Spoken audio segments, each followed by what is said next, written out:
छोटे से जंगल में बंटी कबूतर और उसकी माँ नीलो चिड़िया और उसकी पत्नी टुनटुनी चिड़िया रहा करते थे। वो सब पहले कुछ दिन बहुत खुशी खुशी गुजारते हैं, लेकिन अब टुनटुनी चिड़िया की सास टुनटुनी चिड़िया से जलने लगी थी और टुनटुनी चिड़िया को कोई भी बात पे डांटना शुरू कर देती थी। कम वक्त कहीं की कोई काम नहीं करती और सारा दिन सोई रहती है और बस खाना खाती है। चल चल भाग यहाँ से। लेकिन माँ जी, मैंने किया क्या है? मैंने तो अभी कोई गलती नहीं किया है, लेकिन आप मुझे क्यों डांट रही है? अरे कम वक्त, तूने कोई गलती किया होगा तभी तो मैं तुझे डांट रही हूँ, वरना मैं पागल हूँ जो तुझे डांटती और तू उल्टा ही मुझसे मुंह लगाए जा रही है।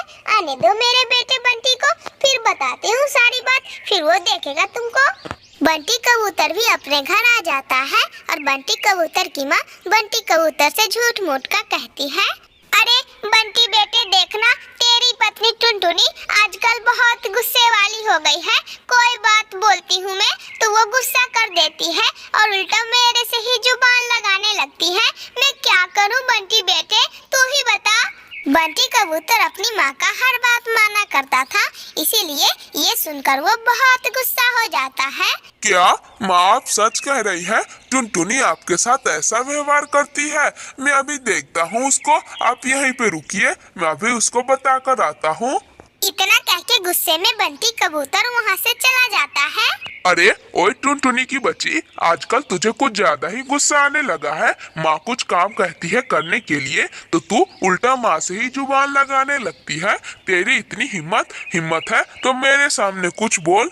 अरे बंटी जी, आप गलत सोच रहे हैं। माँ जी के साथ मैं ऐसा बिल्कुल नहीं करती। माँ जी झूठ बोल रही है बंटी जी। अच्छा तो तू मेरी माँ को गलत ठहराती है? मेरी माँ कभी मुझसे झूठ नहीं बोलती। मैं अपने माँ से बहुत प्यार करता हूँ। रुक मैं तुझे बताता हूँ, तू ऐसे नहीं सुधरेगी। इतना कहके बंटी कबूतर अपनी पत्नी टुनटुनी को मारने लगता है। ऐसे बंटी कबूतर भी टुनटुनी चिड़िया का कोई इज्जत नहीं किया करता था। जैसी माँ कहती वैसे ही बंटी कबूतर करता। टुनटुनी चिड़िया को अच्छे से पीटने के बाद गुस्से में बंटी कबूतर अपने घर से बाहर चला जाता है। बंटी कबूतर के जाने के बाद नीलो चिड़िया टुनटुनी चिड़िया के पास आती है और कहती है, अरे टुनटुनी की बच्ची, देखा तूने मेरे से जुबान लगाने का क्या इंजाम होता है? मेरे से जुबान लगाती है, पागल गरीब चिड़िया कहीं की। टुनटुनी चिड़िया को तो बंटी कबूतर ने अभी मारा था, इसीलिए टुनटुनी चिड़िया सर झुकाए बैठी रो रही थी और नीलो चिड़िया से कोई बात नहीं करती। एक दिन टुनटुनी चिड़िया की सास नीलो चिड़िया और उसका पति बंटी कबूतर दोनों बाहर बैठे थे कि वहाँ पर पक्षियों को पकड़ के खाने वाला जगाचील आ जाता है और उन दोनों को अपने पंजे में पकड़ लेता है। मुझे छोड़ दो, मुझे छोड़ दो जगाचील, मुझे छोड़ दो, मुझे मत मारो। मेरी बहुत उम्र है अभी इस जंगल में जीने की, मुझे छोड़ दो। ऐसे बंटी कबूतर और टुनटुनी चिड़िया चील के पंजों के नीचे दबे थे और रो रहे थे। उस वक्त टुनटुनी चिड़िया भी अपने घर के बाहर कुछ काम कर रही थी। टुनटुनी चिड़िया देखती है कि उसकी सास और उसका पति बंटी कबूतर दोनों अभी खतरे में है। इतना सोचकर गुस्से में टुनटुनी चिड़िया एक बड़ा सा चाकू लेकर वहाँ पर जाती है। खबरदार जग्गाची, मेरी माँ जी और मेरे पति बंटी जी को कुछ किया तो यहाँ से आगे मत बढ़ो, चलो पीछे जाओ। बंटी जी और माँ जी आप लोग यहाँ से जाइए, मैं आती हूँ इसे जान छुड़ा के। चाकू देखकर जग्गाचील भी डर जाता है और वो डर से कुछ नहीं करता। टुनटुनी चिड़िया के कहने पर बंटी कबूतर और नीलो चिड़िया वहाँ से घर चले जाते हैं। टुनटुनी चिड़िया भी कैसे भी करके जग्गाचील से जान छुड़ा के वहाँ से भाग आती है। घर जाने के बाद दोनों माँ बेटे टुनटुनी चिड़िया से माफी मांगते हैं। अरे बहू, मुझे माफ कर दो, मैं तुम्हें बगैर कुछ गलत काम किए ही डांटती थी। मुझे पता नहीं था कि तुम इतनी अच्छी हो और एक दिन तुम ही हम लोगों का जान बचाओगी। बहू मुझे माफ कर दो। हाँ टुनटुनी, मुझे भी माफ कर दो। माँ की ओर से मुझे भी माफ कर दो टुनटुनी। मैंने भी तुम पर बहुत अत्याचार किया है, जब देखो तब तुम्हें मार दिया करता था। मुझे भी माफ कर दो। अरे माँ जी और बंटी जी, आप लोग लोगों ने मेरे ऊपर तो बहुत अत्याचार किया है, लेकिन फिर भी मैं आप लोगों को माफ करती हूँ। उस दिन के बाद से सारे परिवार फिर से मिलजुल कर और खुशी खुशी रहने लगते हैं। मेरे प्यारे दोस्तों, अगर आप लोगों को ऐसी ही कहानियाँ रोज रोज देखना है तो इस वीडियो को लाइक करके और हमारे चैनल पीहू चिड़िया को सब्सक्राइब करना ना भूलिएगा। आपका धन्यवाद। गोरी कौवे के बेटे जग्गू कौवे की नई नई शादी हुई थी और जग्गू के शादी में उसके यहाँ से कोई भी दहेज नहीं आया था, इसीलिए गोरी कौवी अपने बहू को जरा सा भी नहीं देखना चाहती थी। अरे माँ, खान पान तो हो गया, बस मैं आपको एक बात बता के जा रहा हूँ। पायल का अच्छे से ध्यान रखना और जब इसे बुखार लगे टाइम टू टाइम दवा देते रहना। मैं जा रहा हूँ ड्यूटी पे, इसका ध्यान रखना माँ। मैं आपको इसी के भरोसे छोड़ के जा रहा हूँ। अरे जग्गू बेटा, तुम्हें लगता है कि मैं अपनी बिटिया पायल से कोई काम कराती हूँ? अरे नहीं नहीं, तू जा और बस अच्छे से काम कर। मैं तो इधर पायल का बहुत अच्छे से ख्याल रखती हूँ। पायल कभी तो अपनी सास के मुंह से ऐसी बात सुनकर बहुत गुस्सा हो रही थी, लेकिन वो बेचारी कर भी क्या सकती थी। जग्गू को अपनी माँ के मुंह से ऐसी बातें सुनकर वहाँ से चुपचाप निकल जाता है। अरे ओए मनहूस बाप की मनहूस बेटी, चल निकल जा मेरे घर से। जा वहाँ से चाय बना के ला, ऐसे घूर मत मेरे शकल पे, नहीं तो एक रेपटे में पूरी गाल सुझा दूंगी, समझी? यहाँ से जा, चुपचाप चाय बना के ला।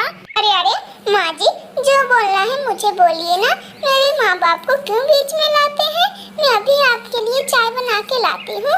मुझे बोलना है जो बोलिए, लेकिन मेरे माँ बाप को कुछ मत बोलिए माँ जी, मेरे को बुरा लग जाता है। अच्छा, तेरे को गुस्सा आता है तो मारेगी मुझे? चल मार, रुक मैं तेरे को अभी बताती हूँ। तेरे माँ बाप तो कंजूस और महामक्खी चूस है, इसीलिए दहेज में 1 रुपया भी नहीं दिए। मैं तो तेरी अब जान ले लूंगी। इतना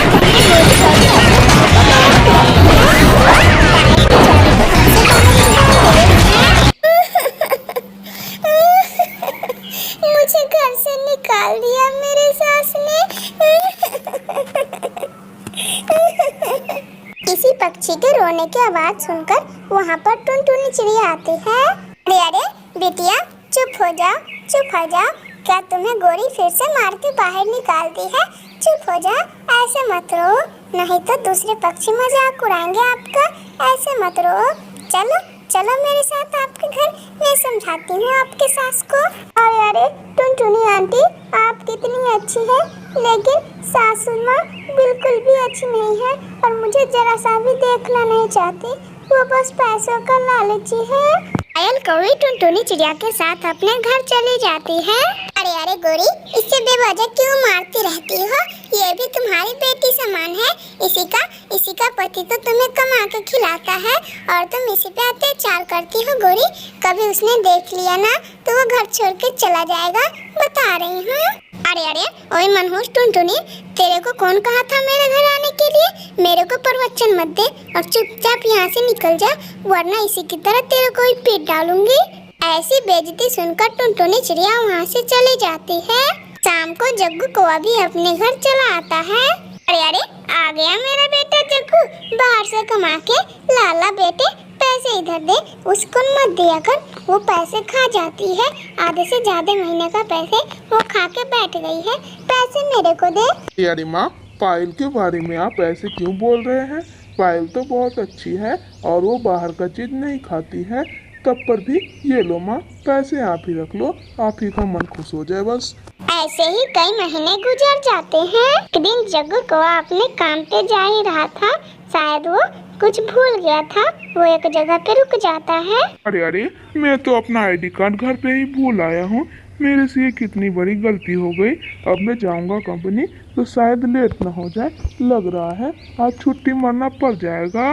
जग्गू कौवा वहाँ से जाता है और अपने घर के बाहर की आवाज सुनकर वहीं पे रुक जाता है।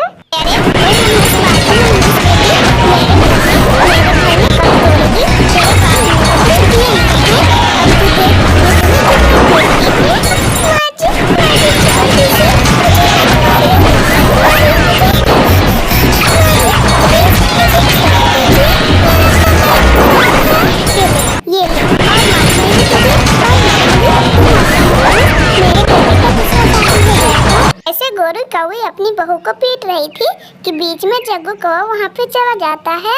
अरे अरे माँ, अब बस भी करो, तुमने बहुत मार लिया पायल को। अब रुक भी जाओ, अब हम लोग इस घर में 1 मिनट भी नहीं रहेंगे। अब हम लोग जा रहे हैं ये घर को छोड़ के। आप अकेले रहिए इस घर में। अरे नाना जग्गू बेटा, तुम कैसे आ गए? मत जाओ ये घर छोड़ के। मुझे कौन कमा के खिलाएगा जग्गू बेटा? मत जाओ। मैं आइंदा से ऐसी गलती कभी नहीं करूंगी। गोरी कौवी ऐसा बोलती रह जाती है, लेकिन जग्गू कौवा और पायल कौवी वहाँ से चले जाते हैं। गोरी कौवी को तो उसके बुरे कर्मों का बुरा नतीजा मिल चुका था और वो बेचारी रोते रह जाती है। पायल चिड़िया और जग्गू कौवा वहाँ से शहरों वाले जंगल में चले जाते हैं। इनके बाद से गोरी कौवी सभी पक्षियों के घर में भीख मांग के खाती है। मेरे प्यारे दोस्तों, अगर आप लोगों को ये कहानी अच्छी लगी हो तो प्लीज लाइक एंड सब्सक्राइब करके बेल आइकन दबाना ना भूलिएगा।